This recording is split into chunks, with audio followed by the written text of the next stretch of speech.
Well, UK-based sport analyst Calvin Onwuka joins us on the news at 10 tonight to review that match between Nigeria and Portugal. Calvin, good to have you join us at this time.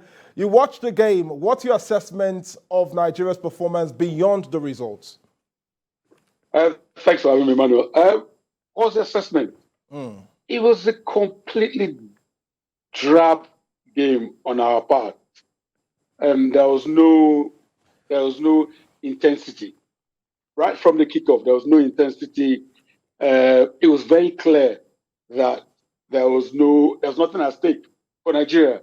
So that for me, that upset me, because I expect that when anybody puts on the Super Eagles jersey and you're representing Nigerians, that the honor of representing Nigeria should be at stake for you.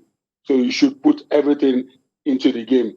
Young Bright Osayi, our right back, was the best player for Nigeria on the night. He was excellent. He put his heart to it. Another thing that struck me was that I couldn't see any coaching in how the players were supposed to operate the ball tonight. I didn't see it. I was during the game. I was chatting with one of the players who was not in the squad because he's out injured. They was asking me, how are they doing? And I said, my only problem is that I can't see any effect of coaching. And that for me has always All right, been Calvin, let's talk about Nigeria's poor run. It's now no victory in 12 international friendly matches, and this is their 4th consecutive losses. Do you think Pesero should be worried for his job now? Because it appears Nigeria has finally lost its sense of winning games.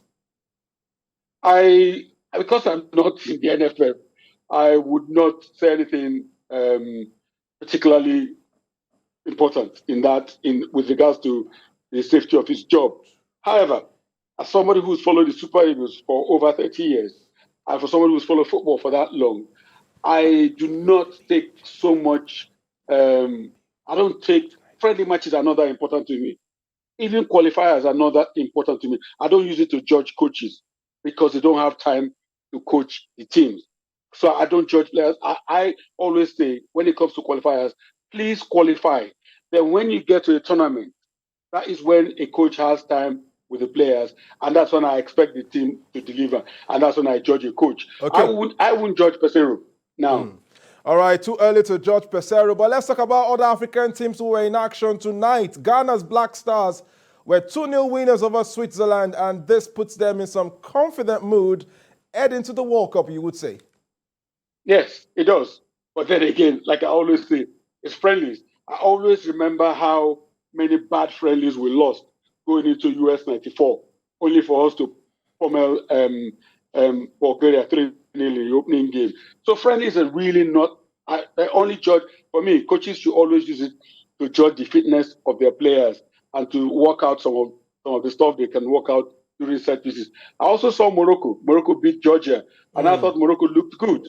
I thought they looked good in the way they played, and Ziyech looked really, really at home. He's happy to be back playing with the Atlas Lions again.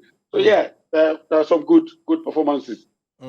Well, does this give you confidence that African teams going to the World Cup will do well? We've seen Morocco do well in friendlies, Ghana also bouncing back with that win against Switzerland, Senegal despite Sadio Mane's injury, Cameroon as well, and Tunisia. Do you think Africa is now ready to stand toe-to-toe against the rest of the world?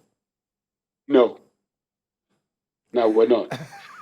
Wow, that was intense. Only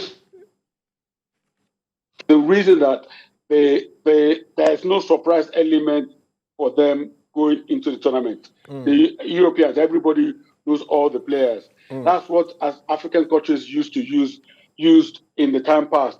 The element of surprise is gone now. When you watch Senegal play, you actually think you're watching a European team play. It's not like most African teams used to be, especially sub-Saharan teams.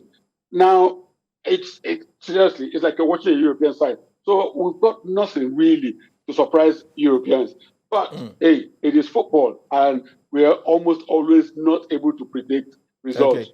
I wish them all the best. All the best, absolutely. Thank you so much, Calvin Onwuka, for joining us at this time on TVC's News at 10, and we hope the Super Eagles will bounce back from this disappointment. Thank you for having me.